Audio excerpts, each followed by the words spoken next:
आने वाली 4 तारीख को देश में तुलसी विवाह मनाया जाएगा। मंडी में भी इस पर्व को लेकर तैयारियां चल रही हैं। इस पर्व को लेकर महिलाएं काफी उत्साहित रहती हैं, लेकिन इस पर्व के पीछे की क्या है कहानी, हम आपको बताते हैं। ऐसी मान्यता है कि देवशयनी एकादशी के दिन से सृष्टि के पालनकर्ता भगवान विष्णु विश्राम अवस्था यानी अपने शयन कक्ष में चले जाते हैं। इसी दिन से शादी, ब्याह, व्रत बंध, गृह प्रवेश जैसे मांगलिक कार्यों पर विराम लग जाता है। देव उठनी एकादशी की तिथि से भगवान के जागने की प्रक्रिया आरंभ हो जाएगी और समस्त मांगलिक कार्यों की शुरुआत हो जाएगी। श्रीमद् भगवत पुराण में वर्णित एक कथा के अनुसार तुलसी को पूर्व जन्म में जालंधर नामक दैत्य की पत्नी बताया गया है। जालंधर नामक दैत्य के अत्याचारों से त्रस्त होकर भगवान विष्णु ने अपनी योग माया से जालंधर का वध कर दिया था। पति जालंधर की मृत्यु से पीड़ित तुलसी पति के वियोग में तड़पती हुई सती हो गई। इसके भस्म से ही तुलसी के पौधे का जन्म हुआ। तुलसी की पवित्रता एवं त्याग से प्रसन्न होकर भगवान विष्णु ने तुलसी को अपनी पत्नी के रूप में अंगीकार किया और वरदान भी दिया कि जो भी तुम्हारा विवाह मेरे साथ करवाएगा वह परम धाम को प्राप्त करेगा। ऐसी मान्यता है कि देव उठनी एकादशी के दिन भगवान विष्णु की प्रसन्नता प्राप्त करने के लिए तुलसी विवाह का प्रचलन है। जो देव प्रबोधिनी एकादशी होती है, इसको एक तरफ से बोलते हैं दरिद्रता दूर करना, ठीक है। और 4 तारीख को जो है वो है तुलसी विवाह।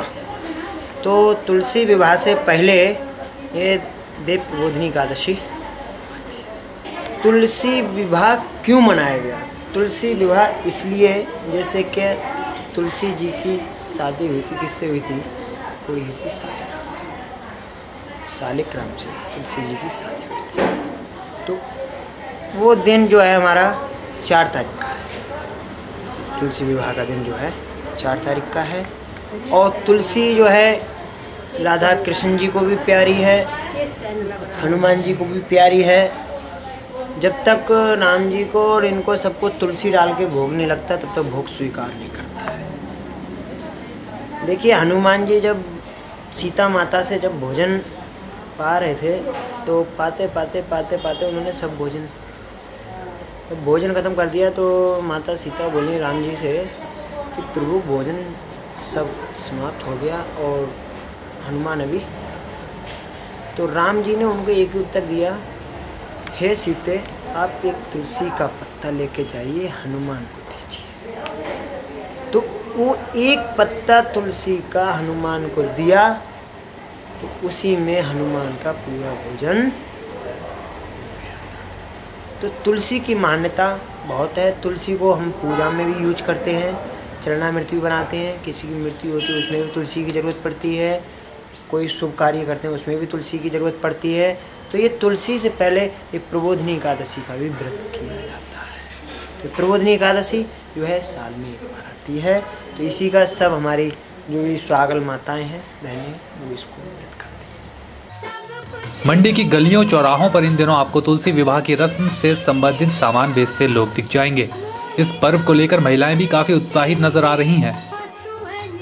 वैसे कार्तिक मास में ना इसका बड़ा वो करते हैं कि जैसे पूरा महीना ना लोग वैसे जलाने वाले तो पूरा महीना दीपक जलाते हैं पूरा तुलसी के आगे ना। तो ये अभी अब 5 दिन जैसे मीन्स की एकादशी से लेके पूर्णिमा तक ना, इनको जो पूरा महीना नहीं कर पाते वो ये 5 दिन में करते हैं। पूरा साल का इसकी जब पूजा करते हैं ना, इसमें पूरे साल का महात्म जो होता है वो पूरा फल मिल जाता है इसका, ऐसा बोलते हैं बुजुर्ग। और हम लोग भी ऐसे ही उनसे सुन के कर रहे हैं। तो ये फिर पूर्णिमा के दिन तक हम पूजा करेंगे तुलसी की। उस दिन दीपक वगैरह जलाएंगे। उस दिन फिर लास्ट दिन होता है, उस दिन लोग फिर दरिया में, जैसे कभी नदी वगैरह कुछ भी हो, वहाँ प्रवाहित करते हैं दीपक ना। क्या क्या चीज़ें होती है इसमें? इसमें जैसे आंवला है, गन्ना है, फिर मूली वगैरह चढ़ाते हैं। बाकी आप फल फूल चढ़ा सकते हैं। फल फूल प्रसाद मिठाई। इसमें ये जो महीना है ना कार्तिक का, इस महीने में हम इसकी पूजा करते हैं। और 5 दिनों तक फेरे लगाने होते हैं तुलसी की। इस महीने का बड़ा महत्व होता है ना, जो कार्तिक महीना होता है इसका बड़ा महत्व होता है, इसलिए महीने की सूलत और तुलसी का विवाह होता है। तो ये थी खबर तुलसी विवाह से संबंधित, जो पूरे देश में 4 नवंबर को मनाई जाएगी। कैमरा पर्सन लोकेश के साथ ब्यूरो रिपोर्ट, के चैनल, मंडी।